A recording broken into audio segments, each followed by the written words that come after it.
What's up, everybody? I know it's been a minute, but I'm going to get right back into it. I've always been one to say people, places, and things is something that's going to determine your outcome and your trajectory on how far you get in life.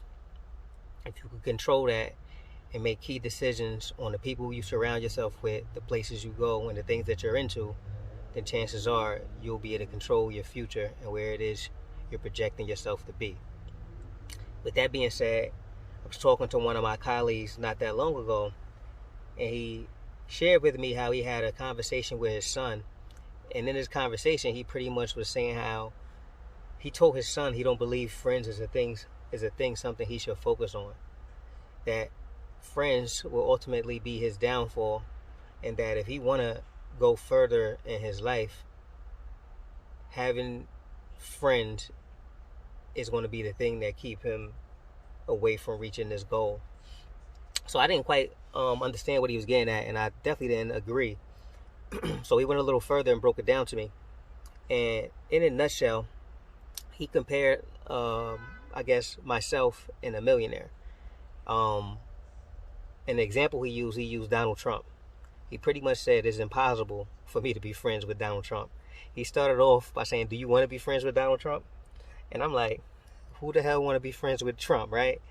But at the same time, why not? The man's a billionaire. I could learn a lot from him, regardless if I agree with what it is he's doing and things of that nature. So I'm like, all right, sure. Let me go along with this. I would want to be friends with Trump. He said, yes, but it's impossible.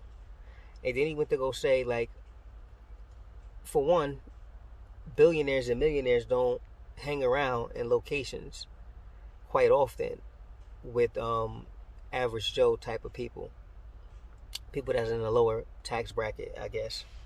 We can't say tax bracket because that man ain't paying taxes. People that's in a lower social class. We're not going to be at the same diners or restaurants. We're not going to be at the same functions. You know, I might be in the nosebleeds.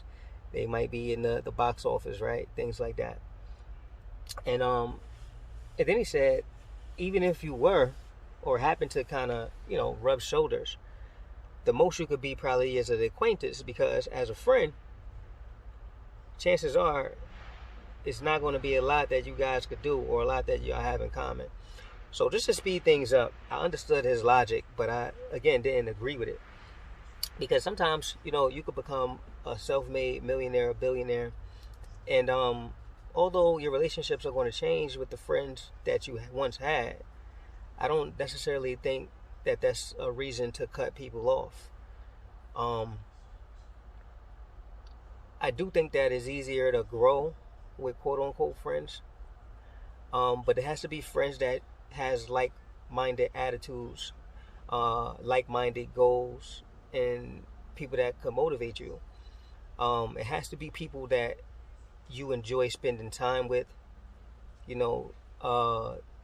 that's more positive than negative. And the reason why I say more positive than negative is because I feel like in any relationship is going to be balance.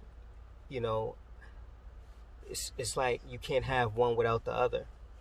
But if you're feeding the negative beast is what's going to overshadow everything else.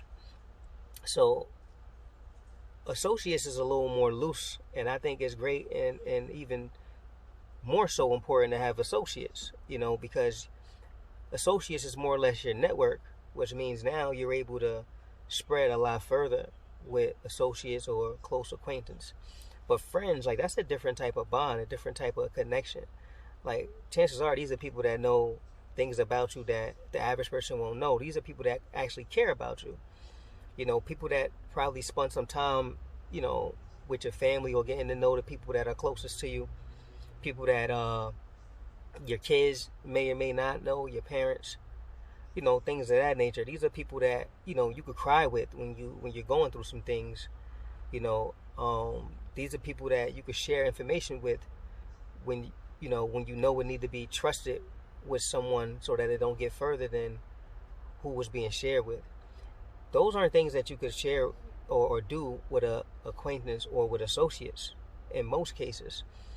And for those people that do, those are usually people that endure a lot of heartache, because now things that they trusted or entrusted someone with may have been stolen, used in the way that the person that shared it didn't want it to be used. I'm talking about like information, or even business being spread in the form of gossip. So with all that, it's kind of like I understood what he was saying, but I disagree.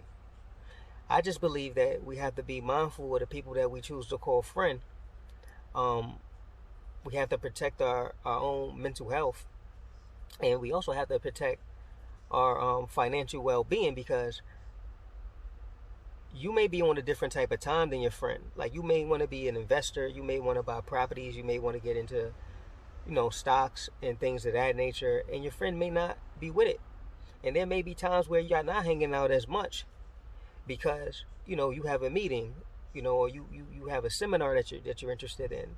You just have different things that you want to do that's going to help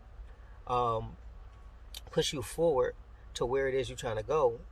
But remember, like, that's your dream and your dream alone. Just because you want to go there, don't necessarily your friend want to go there. But is it wrong to share that experience with them? Is it wrong to hold on to that relationship? Because it got to be deeper than just money and personal accomplishments.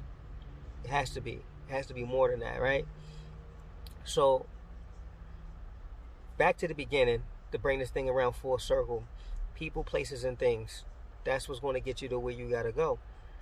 But within those relationships with people, it's going to help you have balance in your life, so that not only are you making the right or better decisions based on what it is you want and where you want to go, but you also have something to compare it to, because your growth sometimes you can't see, but your friends, the ones that was there with you from day one, the ones that have seen your growth in the journey, the ones that notice you not clubbing as much, throwing those singles in the strip clubs with them as you used to, you're not popping bottles, spending $300 a night on, one bottle of Henny that costs you $65 at the liquor store, because you're taking that $300 and you dumping it into some stocks, or you're taking that $300 and you're building up your nest egg, saving towards that first home or that investment property.